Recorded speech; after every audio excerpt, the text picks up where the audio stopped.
நண்பர்களே, இன்னைக்கு உங்கள சந்திக்கிறது எனக்கு ரொம்ப சந்தோஷம். இந்த தளத்துக்கு நீங்க வந்ததுக்கு நன்றி. உங்களுக்காக ஆண்டவர் நெறைய விஷயங்கள வச்சிருக்கிறாருன்றத உங்ககிட்ட பகிர்ந்துக்க நான் விரும்புறேன். இன்னைக்கு உங்க கூட நான் பேச வேண்டிய விஷயத்துக்குள்ள போறதுக்கு முன்னாடி, சில விஷயங்கள சொல்லிக்க விரும்புறேன். நீங்க ஜான் கிஃப்டா அப்படின்ற என்னோட Instagram, Facebook, YouTube மூலமா என்ன ஃபாலோ பண்ணி என்னோட பதிவுகள நீங்க பெறலாம். தினமும் என்னோட பாட்காஸ்ட் நீங்க கேட்கலாம். ஆண்டவரோட கிருபையில அதெல்லாம் நல்ல கிரியை செய்து வர்றத நான் பார்க்கிறேன். நீங்களும் அத தினமும் கேளுங்க. நிச்சயமா அது உங்களுக்கு ஒரு பெரிய ஆசீர்வாதமா இருக்கும்னு என்னால சொல்ல முடியும். ஜான் கிஃப்டா அப்படின்ற என்னோட யூடியூப் சேனலை தினமும் பார்க்க மறக்காதீங்க. Fuel for the soul with John கிஃப்டா அப்படின்ற இங்கிலீஷ் பாட்காஸ்டையும் நீங்க தினமும் கேட்கலாம். www.johngifta.com அப்படின்ற என்னோட வெப்சைட்லயும் இது எல்லாமே இருக்கும். சிரிப்பு எப்படி சிறந்த மருந்தா இருக்குதுன்னு இன்னைக்கு பேச போறேன். முந்தின எபிசோட்ல நான் ஆண்டவர் உங்களுக்கு உங்க வாழ்க்கையில தந்திருக்கிற விஷயங்களை நீங்க அனுபவிக்கணும், எப்பவுமே சீரியஸா இருக்க தேவையில்லைன்னு பேசியிருந்தேன். பிரசங்கி புத்தகத்துல வாழ்க்கையை அனுபவிக்கிறது ஆண்டவரே தந்திருக்கிற வெகுமதின்னு சொல்லப்பட்டிருக்கிறத பத்தி பேசினேன். ஆண்டவர் உங்களுக்கு தந்திருக்கிற வெகுமதியை நீங்க அனுபவிக்கணும். யோவான் 10:10 ஆம்பிளிஃபைடு வெர்ஷன்ல நம்ம பார்க்கிறோம், நீங்கள் உங்க வாழ்க்கையை அனுபவிக்கவே நான் வந்தேன்னு ஆண்டவர் சொல்றாரு. அதையொட்டிய ஒரு செய்தி தான் இன்னைக்கு நான் பேச போறேன். நம்மள நிறைய பேர் மறந்து போன ஒரு விஷயம். ஆமா, சிரிக்கிறதுக்கு நாம மறந்து போயிட்டோம். சிரிக்க, மகிழ்ச்சியா இருக்க, கொண்டாட மறந்து போனோம். வேதத்திலிருந்து ஒரு பகுதியை உங்களுக்கு காட்ட விரும்புறேன். நீதிமொழிகள் 17ஆம் அதிகாரம் 22ஆம் வசனம். மன மகிழ்ச்சி நல்ல ஔஷதம். வெவ்வேறு மொழிபெயர்ப்புகள்ல இருக்கிறத உங்களுக்கு சொல்ல விரும்புறேன். மகிழ்ச்சியான இருதயம், களிப்பான இருதயம், குதூகலமான இருதயம், சந்தோஷமான இருதயம், இப்படியெல்லாம் நாம அந்த மனமகிழ்ச்சின்ற வார்த்தைக்கு விளக்கங்கள் பார்க்கிறோம். மனமகிழ்ச்சி நல்ல மருந்து, அது குணப்படுத்தும். இதை பத்தி கொஞ்சம் யோசிச்சு பாருங்க. நீங்க மகிழ்ச்சியா, கொண்டாட்டமா, குதூகலமா, சந்தோஷமான இருதயத்தோட இருக்கிறப்ப அது ஒரு நல்ல மருந்தா இருக்கும்னு பைபிள் சொல்லுது. அது சுகத்தை கொடுக்குதுன்னு சொல்லப்படுது. ஆனா முறிந்த ஆவியோ எலும்புகளை உலர பண்ணும். சிரிக்கிறதுக்கு கொஞ்சம் நேரம் கண்டுபிடிங்க. ஒருவேளை நீங்க ஏதாவது நிகழ்ச்சியை பார்த்தா சிரிப்பீங்க. எனக்கு காமெடி நிகழ்ச்சிகள் பிடிக்கும். ஏதாவது ரொம்ப நேரமா நான் வேலை செஞ்சுட்டு இருக்கிறப்ப கொஞ்சம் இடைவேளை எடுத்துக்கணும் அப்படின்னா, அல்லது எனக்கு நேரம் கிடைக்கும் போது அது 5 அல்லது 10 நிமிஷங்களா இருக்கலாம், அப்ப ஏதாவது காமெடி நிகழ்ச்சிகளை பார்ப்பேன். மிஸ்டர் பீன் போன்ற நிகழ்ச்சிகள் பலமுறை அதை எபிசோட்களை நான் பார்த்துருக்கிறேன். அடுத்து என்ன வரும் அப்படின்றதெல்லாம் எனக்கு தெரியும். இருந்தாலும் அதை பார்த்து நான் சிரிப்பேன். அதாவது நீங்க சிரிக்கிறப்ப, மகிழ்ச்சியா இருக்கிறப்ப அது ஒரு நல்ல மருந்தாக இருக்கும். அப்படிதான் பைபிள் சொல்லுது. அது உங்களோட உடலுக்கு சுகம் தரக்கூடியதாக இருக்கும். வாழ்க்கையில நிறைய விஷயங்கள் நம்மளை சோர்ந்து போக வைக்குது. நிறைய விஷயங்கள் நம்மளை தொந்தரவு செய்யுது. நமக்கு எதிர்ப்புகளை, கசப்புகளை கொடுக்குது. நான் ஏற்கனவே சொன்னது மாதிரி நேரம் எடுத்து சில காமெடி நிகழ்ச்சிகள், கிறிஸ்தவ நகைச்சுவை நிகழ்ச்சிகள், ஸ்டாண்டப் காமெடி, இப்படியானவற்றை நீங்க பார்த்து மகிழலாம்.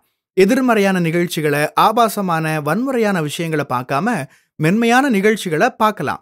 நீங்க அதை பார்க்கும்போது சிரிக்கிறீங்க, கொண்டாடுறீங்க. உங்களுக்கே தெரியாம உங்களோட உடல்ல சுகத்தை நீங்க உணர்றீங்க. பைபிள் அதைத்தான் சொல்லுது. அது ஒரு நல்ல மருந்து. என்ன தனிப்பட்ட முறையில நீங்க அறிஞ்சிருந்தீங்கன்னா, ஆரம்பத்துல நான் கூச்ச சுபாவம் உள்ள ஒரு நபரா இருப்பேன். முதல் தடவை பேசும்போது அப்படிதான் உங்களுக்கு தோணும். ஆனா என்னை பத்தி நீங்க நல்லா தெரிஞ்சுக்கிட்ட பிறகு நான் ஒரு வேடிக்கையான, ஜாலியான நபர்ன்றதை நீங்க புரிஞ்சுப்பீங்க. நான் நல்லா வேடிக்கையா பேசுவேன்னு சொல்லுவாங்க. ஜானோட ஜோக்குகள் உண்மையிலே நல்லா இருக்கும்னு சொல்லுவாங்க. இயல்பாவே பல வருஷங்களா நான் அப்படித்தான் இருக்கிறேன். வேடிக்கையான விஷயங்கள் செஞ்சுட்டே இருப்பேன்.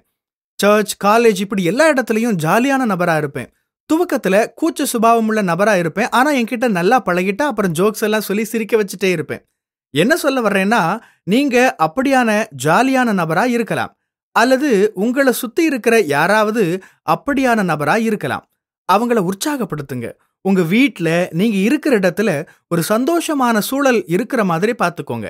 ஏன்னா அப்படி செய்யும்போது ஒரு சுகம் உண்டாகுது. ஜான் கிஃப்டா இதை சொல்லலைங்க, வேதம் சொல்லுது. வேடிக்கையான நபர் கூட இருங்க, அல்லது நீங்களே வேடிக்கையான நபரா இருங்க. நான் அப்படிதான் வேடிக்கை காட்டிக்கிட்டே இருப்பேன்.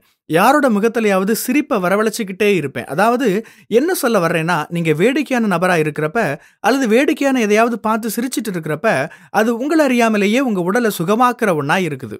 உங்க வீட்ல சிரிப்பின் சத்தம் கேக்குதா? இன்னைக்கு நிறைய கிறிஸ்தவங்க வாழ்க்கையை பத்தி ரொம்ப சீரியஸா இருக்கிறாங்க.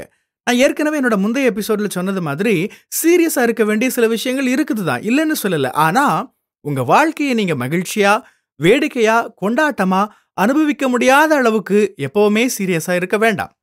நான் இந்த ஏப்ரல் மாசம் என்னோட எல்லா சோஷியல் மீடியா பிளாட்ஃபார்ம்லயும் ஒரு பிராங்க் பண்ணேன். சும்மா ஒரு வேடிக்கைக்காக பண்ணேன். ஆனா ஒரு ஆள் கூட நான் வேடிக்கையா அதை செஞ்சிருக்கேன்னு கண்டுபிடிக்கல. கடைசியா நான் தான் அது பிராங்க்னு சொன்னேன். அதாவது என்ன சோஷியல் மீடியால தொடர்ற எல்லாருமே, சரி இவர் ஒரு சீரியஸான ஆளா தெரிகிறாரு, இவர் ஒரு பிரசங்கியாரு, அதனால இவருக்கு வேடிக்கைலாம் வராதுன்ற மாதிரி நினைச்சுக்கிறாங்க. ஜானும் என்ன மாதிரி ஒரு மனுஷன்தான், அவனுக்கும் வேடிக்கையா பேச வரும்னு நினைக்க மாட்றாங்க. நான் ஏதோ பெரிய ஆள் அப்படின்னு அவங்க நினைச்சுக்கிறாங்க. இல்ல, அப்படி இல்ல. மக்களோட தொடர்பு ஏற்படுத்திக்கிற மாதிரி நான் பேசவே விரும்புறேன்.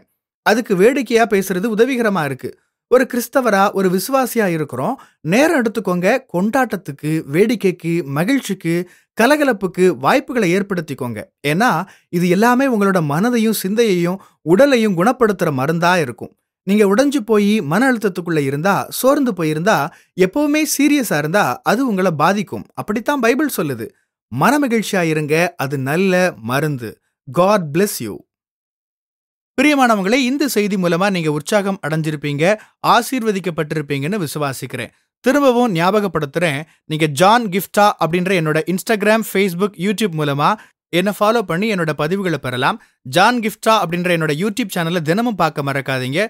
Fuel for the soul with John கிஃப்டா அப்படின்ற இங்கிலீஷ் பாட்காஸ்டையும் நீங்க தினமும் கேட்கலாம். பாட்காஸ்ட் எபிசோடுக்கு நீங்க உங்களோட ரேட்டிங், ரிவ்யூ கொடுத்து ஷேர் பண்ண மறக்காதீங்க.